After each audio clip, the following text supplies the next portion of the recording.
Hello everyone and welcome back to a new series which I guess I'm gonna call Zelda's Tips and Tricks. Why not? Let's do this. So quick thing, I haven't posted in a long time, and by a long time I think I guess 6 months. I don't know at this point. So, sorry? Now that I have new recording stuff and equipment, I'll probably work on getting better stuff for that. So, I guess with this out of the way, I might as well just start with what I was going to do.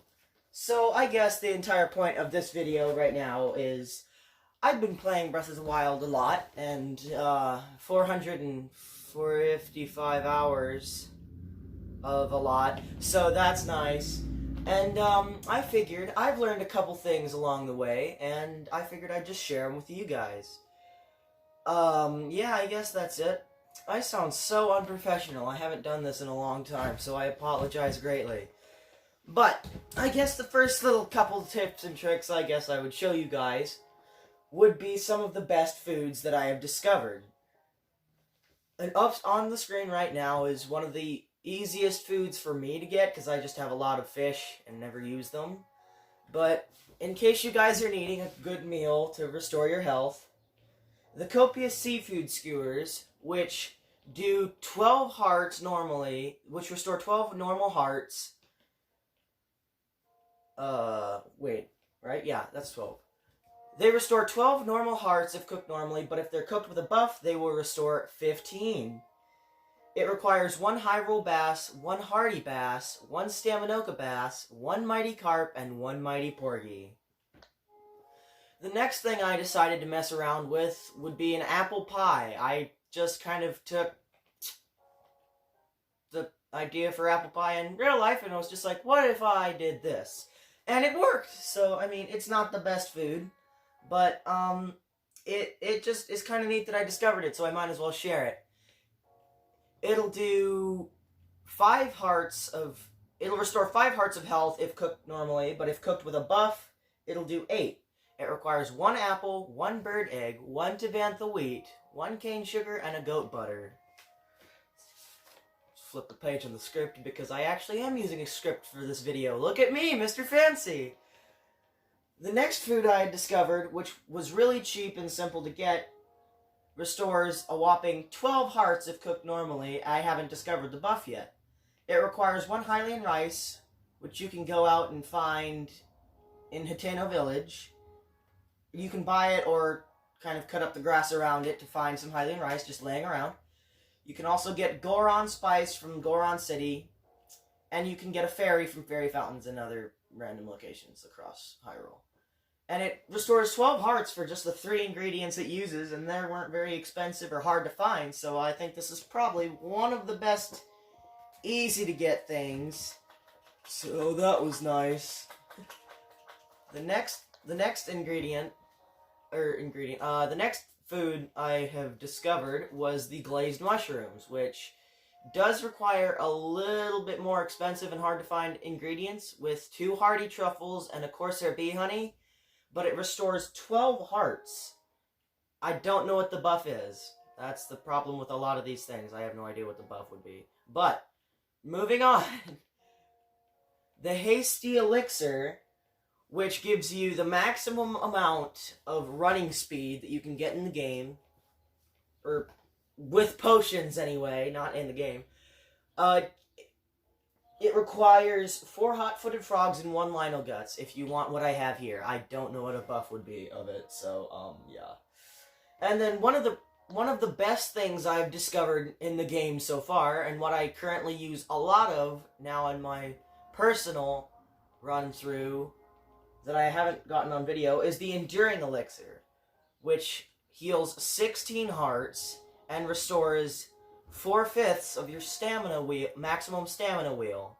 It restores the whole stamina wheel and gives you a temporary increased little stamina wheel on the right. On the right, yeah, of your stamina thing. It requires 4 tireless frogs and some Lionel Guts. But this is probably one of the best late game things that you could come up with, so that was nice. The energizing elixir is quite cheap. You can use 4 restless crickets and either a bokoblin fang or horn or just, I guess, any monster part, but these were just the cheapest ones that I could figure people would have a lot of. It restores 1 normal stamina wheel.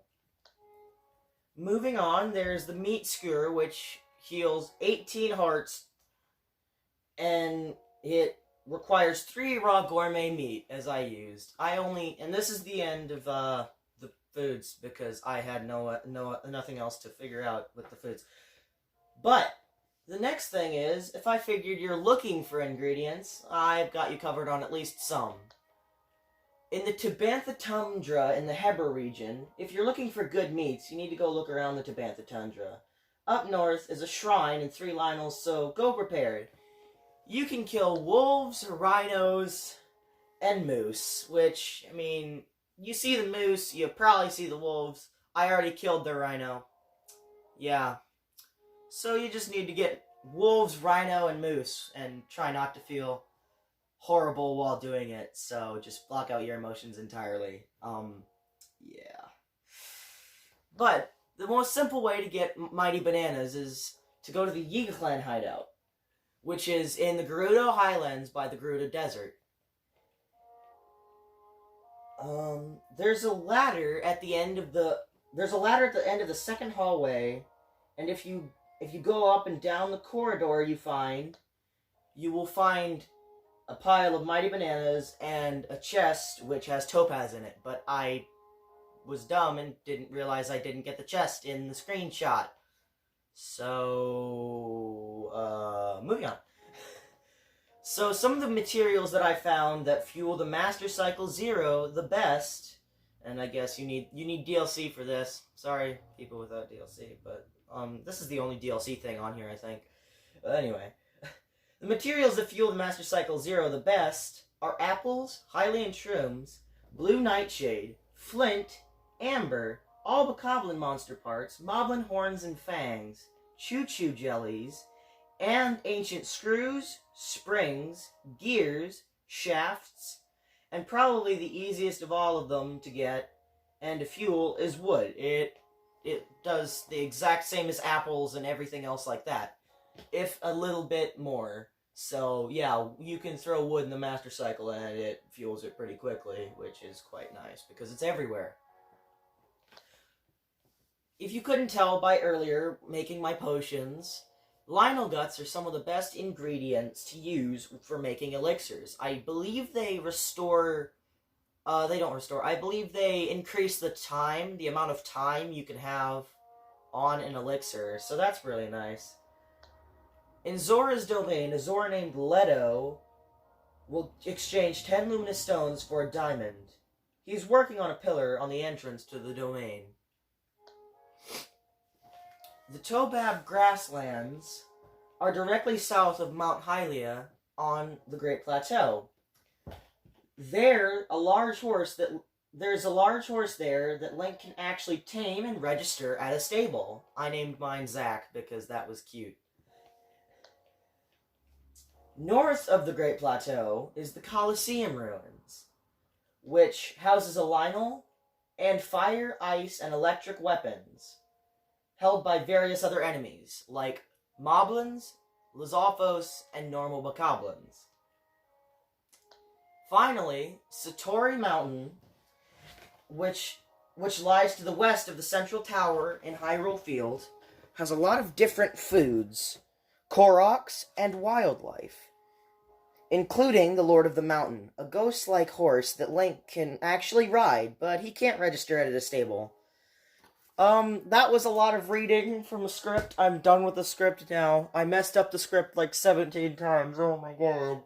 So, I'm horrible at reading, so I hopefully won't have to do any more scripts. But if you guys liked that, I suppose I'll do more. So, yeah, I guess that's it for this then. I aimed to make this video 5 minutes, but I clearly didn't do so good. I think I doubled it at this point. Yep, 9 minutes, never mind. I guess then I'll see everyone in the next video, which I hope to make tomorrow. Bye!